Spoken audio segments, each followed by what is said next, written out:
26 साल के बाद बीजेपी दिल्ली में हुकूमत बनाने जा रही है और एक लंबे अरसे के बाद अरविंद केजरीवाल को भी दिल्ली के अंदर शिकस्त मिलने जा रही है।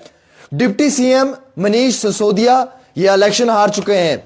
48 सीटों के ऊपर बीजेपी लीड कर रही है और 24 सीटों पे जो वो आम आदमी पार्टी है। कांग्रेस ने तो अपना खाता भी नहीं खोला। कांग्रेस की बद से बदतर हालत पूरे देश में हो चुकी है। कांग्रेस क्यों बार बार हार रही है, जम्मू कश्मीर हर स्टेट के अंदर इतनी क्यों बुरी हालत हो रही है, यह जानना इंतहाई बहुत जरूरी है।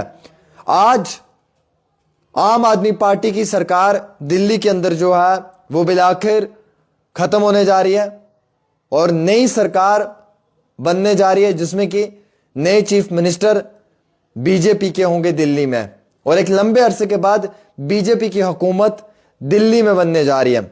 और दोस्तों मैं आपको ये बताना चाहूंगा कि आज शाम के 7 बजे ठीक देश के वजीर आजम नरेंद्र मोदी दिल्ली में भारतीय जनता पार्टी के हेडक्वार्टर्स में पहुंचेंगे और वहां पे अपनी स्पीच देंगे और उसके बाद न्यू दिल्ली का नया सीएम चेहरा कौन होगा उस पर डिस्कशन होगी, टेबल टॉक होगी। इसी दौरान उमर अब्दुल्ला का भी एक ट्वीट आया है। उमर अब्दुल्ला ने ट्वीट किया है और लड़ो आपस में, यानी कि इंतहाई उमर अब्दुल्ला का ट्वीट बड़ा अहमियत रखता है कि जो आपसी ताल्लुकात थे इंडिया अलायंस के बीच में वो खत्म हो चुके हैं, शायद जिसकी वजह से ऐसे हालात देखने पड़ रहे हैं।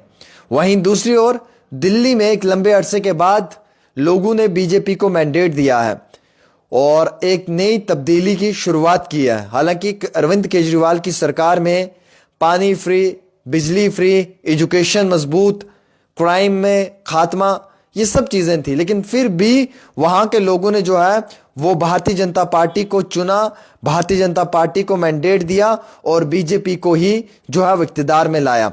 यानी कि अब बीजेपी की सरकार न्यू दिल्ली में बनने जा रही है और नए चीफ मिनिस्टर बीजेपी के होंगे। अरविंद केजरीवाल खुद भी इस समय 1,500 वोट से पीछे हैं और 1,500 वोट से बीजेपी का लीडर अरविंद केजरीवाल के अपोजिट में लीड कर रहा है।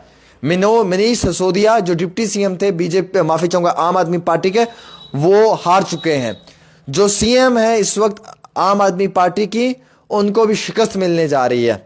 बहुत बुरी हालत हो चुकी है।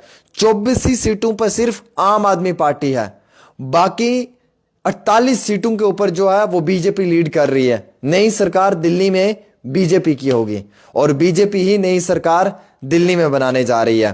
क्या उमर अब्दुल्ला की यह बात सही थी कि जो आपसी रंजिशें हैं, जो आपसी ताल्लुकात हैं, उनमें बेहतरी ना होने की वजह से यह सब हो रहा है? उन्होंने ट्वीट किया और लड़ो आपस में, तो यानी कि कहीं ना कहीं यह सवालिया निशान खड़ा कर रहा है कि कांग्रेस जो है वो मुकम्मल तौर पे खत्म होते हुए नजर आ रही है। जम्मू कश्मीर में कांग्रेस नहीं, वहीं दूसरी ओर आप दिल्ली के इलेक्शनों में देख लें, कांग्रेस को एक सीट नहीं मिली। ये कांग्रेस क्यों इतना हार रही है? कांग्रेस को लोग जिताने में क्यों नहीं इंटरेस्टेड? क्या ऐसा है कि कांग्रेस के वही चेहरे हैं जो 2002 में जिसको टिकट मिली है, आज भी 2025 में उसी को टिकट मिल रही है? जिन लोगों ने 2002 में उस लीडर को वोट डाले हैं, उन लोगों की आज मौत हो गई है, वो जिंदा ही नहीं है और नए नौजवान इस कांग्रेस के लीडर को जानते ही नहीं है। कम से कम रिशफलिंग होनी चाहिए कांग्रेस के अंदर। हर बार एक नए चेहरे को, एक ऑनेस्ट चेहरे को टिकट मिलनी चाहिए इलेक्शन कॉन्टेस्ट करने के लिए हर पॉलिटिकल पार्टी में। शायद बीजेपी में भी ऐसा ही होता है कि नए चेहरों को मौका दिया जाता है, उन्हें इंट्रोड्यूस करवाया जाता है, इसलिए वो पार्टी कामयाब है। और कांग्रेस वाले सन 2000 में जिसको टिकट मिली है, 2025 में भी उसी को मिल रही है। अरे 2000 में आप जीते हैं भाई, नो डाउट, उस समय लोगों ने जिता दिया, तब का एक पॉलिटिकल सिचुएशन एंड सिनेरियो था।